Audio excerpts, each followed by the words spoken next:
Welcome. I'm Lee Cowan, and this is Here Comes the Sun, a closer look at some of the people, places, and things we bring you every weekend on Sunday morning. Journalist Anderson Cooper literally wrote the book on his own famous family when he published A Look into the Vanderbilts back in 2021. Now he's examining another influential American dynasty, the Astors, whose fortune was built, as Cooper tells Kelefa Sanneh, as slumlords in New York City. Is there anyone good in this story of the Astors? Look, people are multifaceted, and I think every family has heroes and villains. That sounds like a no. If someone asks whether I'm a good person and the answer is, well, he's multifaceted, that's not a good sign. Later in the show, Anderson Cooper on how today's titans of industry are shaping our modern world.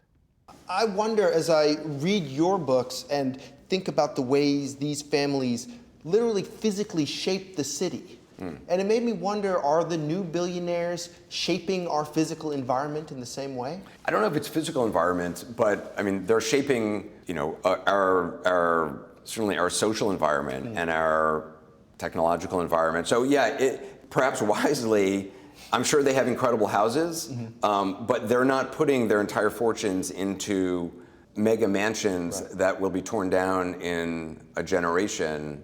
At least I assume they're not, or their fortunes are so big they can do both. The Astor family purchased New York real estate in part with riches earned through the beaver fur trade.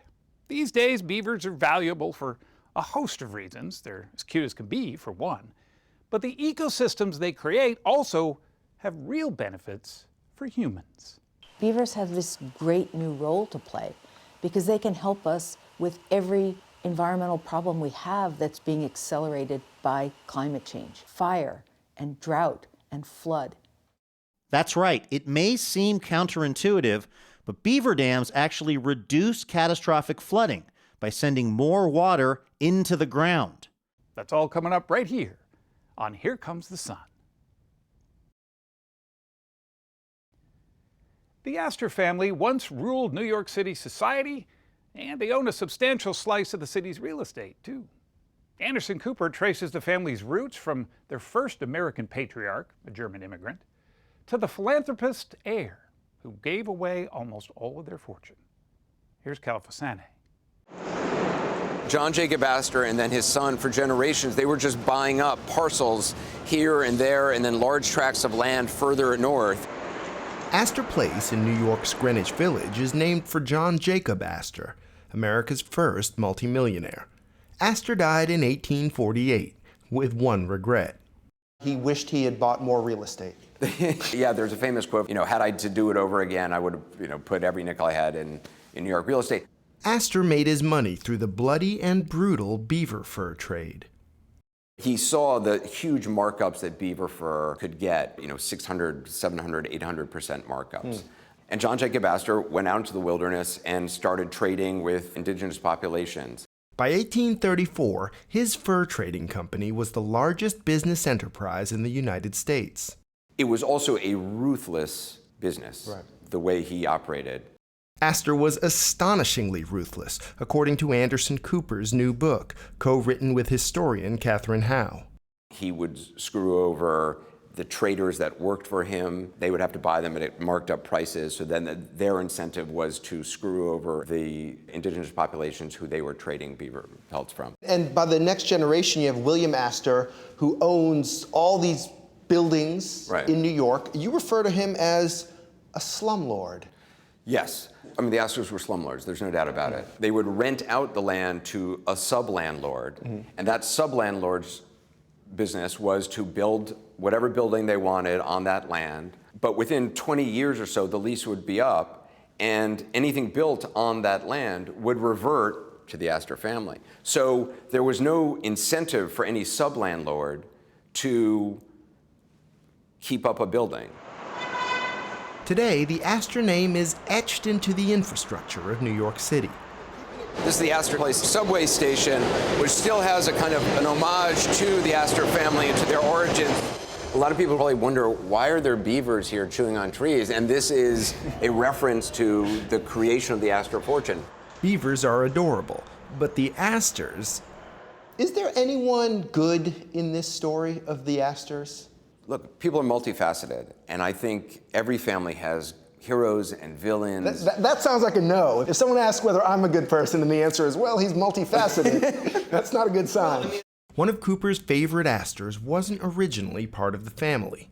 Brooke Astor, born Roberta Brooke Russell, was the third and final wife of Vincent Astor, who had become the richest man in America after his father, Jack Astor, died aboard the Titanic. Vincent Astor realized, wait a minute, we're slumlords? He was not happy to learn this. He was definitely not easy to be around. Smoked, drank, unbelievable amount. He sold off some of the family's assets and started a foundation with what Cooper describes as a vague notion of bettering humankind. He died in 1959, leaving his fortune and foundation to his widow, Brooke.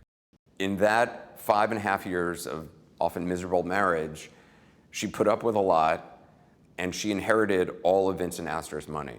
And she rehabilitated the Astor name. She really embraced this idea of being both an Astor Yes. and a philanthropist, right? Yes. Brooke Astor focused on giving back to New York City, and she would dress up in her fur coats and her Chanel, and she would go to housing projects and homeless shelters because she wanted to see how the money she was giving would be spent. That was Brooke Astor.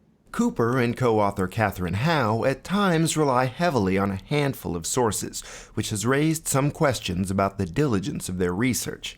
We asked Cooper about this. He replied, "We have written what we hope is a compelling and accessible account of the Astors, and have relied on, and rigorously cited, dozens of books, contemporary accounts, and historical documents." In the book, Cooper also recalls his personal interactions. As a 13-year-old, he first met Brooke Astor while at lunch with his mother, Gloria Vanderbilt. Your mother, Gloria Vanderbilt, really the last of the Vanderbilts in a way. Brooke Astor, the last of the Astors. Yeah. If somebody passing by the restaurant in that moment had seen Brooke Astor and my mom sitting, shoulder to shoulder, essentially, that's the thought they would have had. Like, these two sort of iconic, representatives of a vanishing past. Cooper says his mother and Brooke were not friends. Brooke Astor was the toast of New York society, and my mom chose a different path, and I think that's part of the tension she felt with Brooke Astor.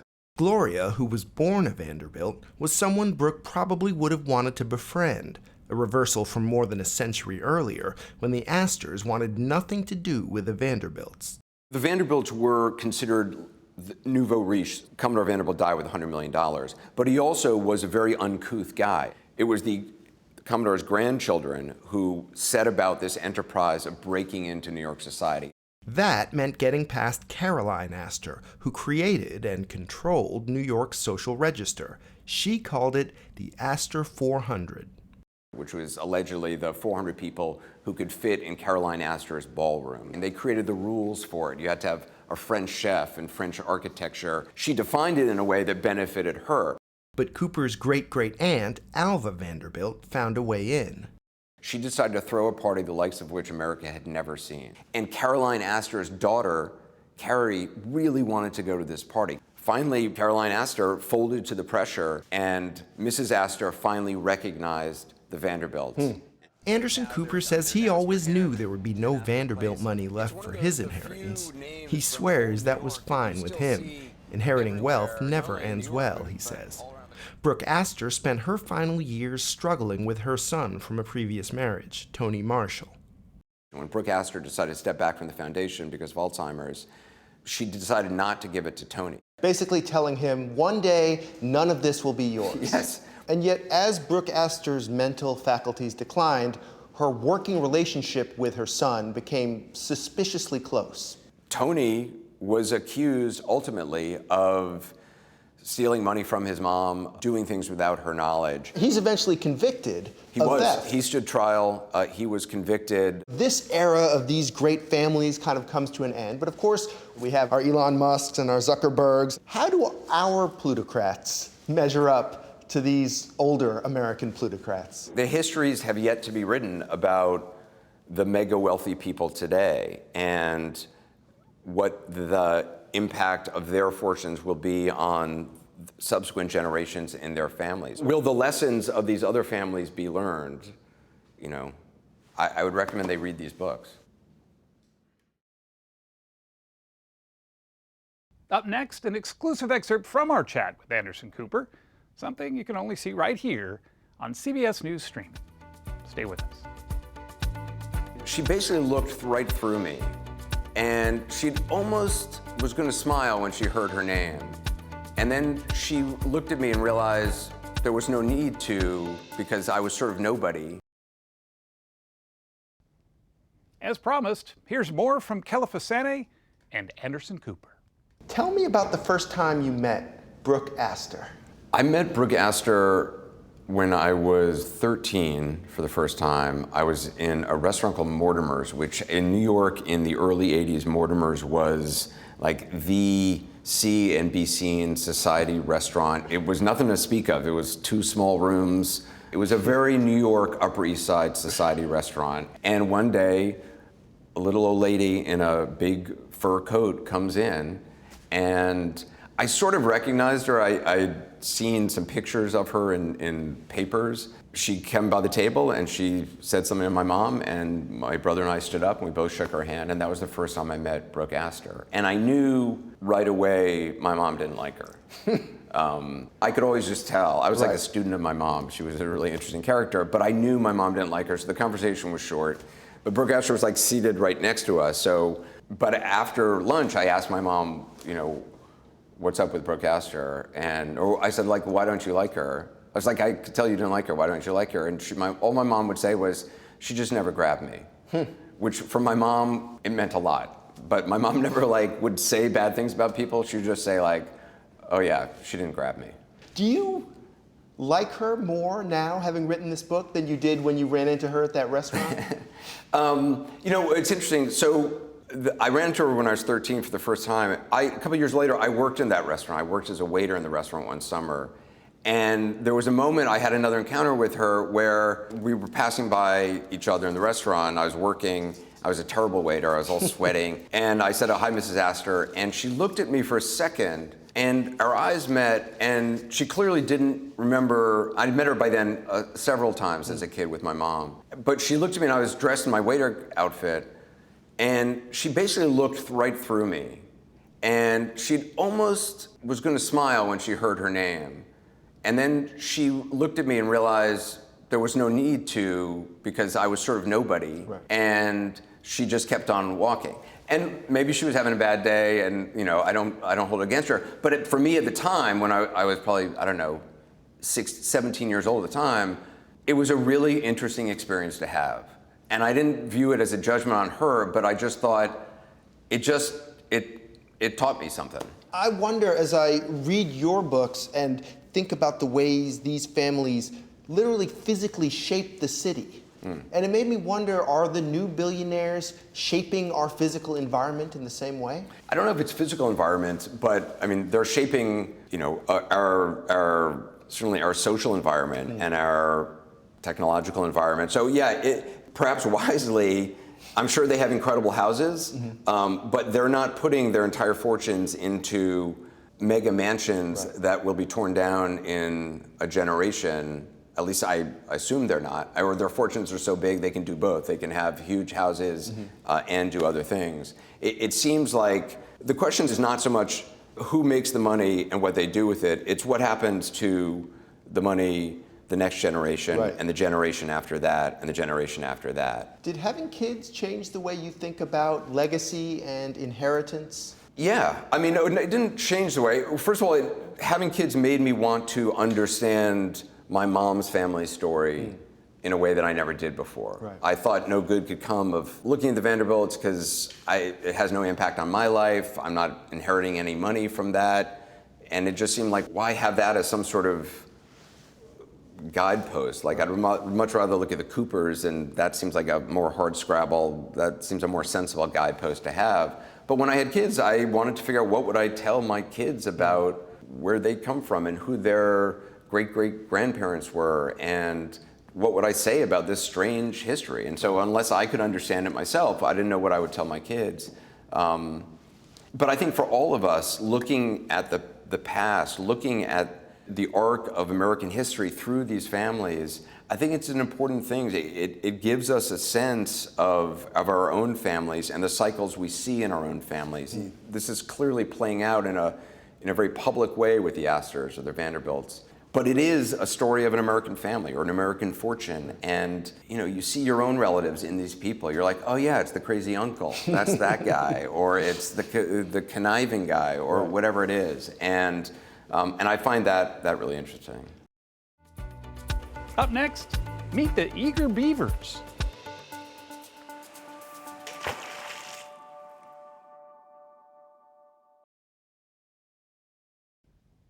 Welcome back. Beavers, prized for their warm, waterproof fur, were once on the brink of extinction. But through conservation efforts, these animals are now making a comeback, and it comes at perhaps when humans need them the most. Luke Burbank gets his hands dirty as he explores the misunderstood world of these industrious little creatures. Leela Phillip remembers the exact moment it happened. She was walking her dog near her home in Connecticut. And we were about right over there, and she froze, and next thing I knew, there was this crack. I thought a gun had gone off. The sound was actually a beaver slapping its tail on the water to let her know she was in its neighborhood. I looked and I saw, oh my God, it's filling with water. And then I saw trees were coming down over there. It was just incredible. It was one of the most amazing things I'd ever seen. And it was the beavers making their pond. That was the moment Phillip went from not thinking about beavers very much to becoming more or less obsessed. The result, her book, Beaverland, How One Weird Rodent Made America. It's just incredible, the change that they bring into the land. And this is why they're called ecosystem engineers. And in creating their own ecosystems, beavers actually do a lot for humans, slowing down water flow and creating wider, wetter environments. It's so dry out there, that's fuel, like that is fire fuel. And then you get into here and the water, it's not gonna burn. Emily Fairfax is assistant professor at the University of Minnesota, where she studies beavers, often in the bone-dry and sometimes wildfire-prone West. If you look at these plants, if you pinch them, they are so full of water. The tissues are green and lush, and they're not withering, they're not crinkly, and that's hard to burn. You don't want to start a fire with wet material, and this is obviously very wet. You're pretty certain there are beavers here because, of course, we have a dam, we have a lodge, but we also have, what did you just find? I just found a beaver poop. And so these really highlight what beavers eat and what they don't eat, because if you look carefully, it's just plant material. It's just sawdust, like a little sawdust marshmallow, and it's pretty fresh. So we know the beavers have been here working recently because they're leaving poops in the water. You really just handed me a beaver turd? Did. And I'm holding Welcome to the field. Kind of woody. Yeah. Fairfax says if we could see the California of 500 years ago with plentiful beaver, we'd see a greener landscape that would burn less easily. Pre-European fur trade, the estimate is that there were between 100 million and 400 million beavers in North America.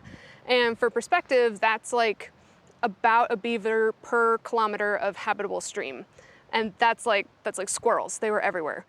But beaver fur was incredibly valuable to the Western explorers of North America. Beaver felt was the Gore-Tex of its day. Everybody needed a beaver hat. You need to think of Mr. Darcy in London with the top hat. George Washington with his tricorn hat. That was made out of beaver felt. Beaver felt was incredibly valuable. Native Americans hunted beaver, but in a way that allowed their populations to still thrive. That all changed when John Jacob Astor landed in New York. John Jacob Astor comes over, his famous story of him coming over with 7 flutes, thinking he's going to start a music business. He overhears on board this ship people talking about fantastic sums they can make trading this item in London that they can get in North America for nothing. And he figures out it's beaver, and that's the beginning of America's first multimillionaire. In just 100 years, the population of North American beaver dropped to near extinction levels, leading to all kinds of attempts to rebuild their numbers, including some truly bizarre ideas. The plane makes a careful approach, ready for the drop. In the 1950s, Idaho wildlife officials launched Operation Geronimo, parachuting almost 80 beavers into the backcountry, hoping they'd repopulate. And sure enough, it and other less high-flying reintroduction efforts seem to be working, according to Layla Phillip. The beaver is one of North America's great success stories.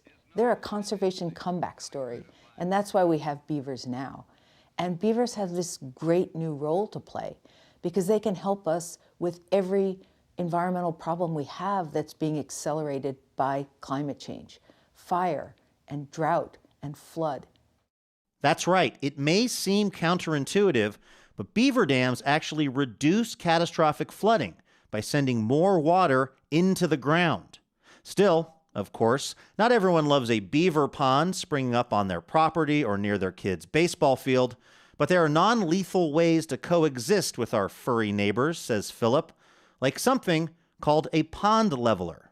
Well, it's really beautifully simple. You basically put a pipe through the dam. It's like a permanent leak in the dam, and you lower the level of the pond. Meanwhile, back at that original pond, the one that got Layla Phillip so obsessed, those beavers have moved on, leaving behind an ecosystem better than they found it. Something we humans might do well to consider ourselves. Even this beaver meadow is so much richer with life and more full of water than before. So it's pretty remarkable.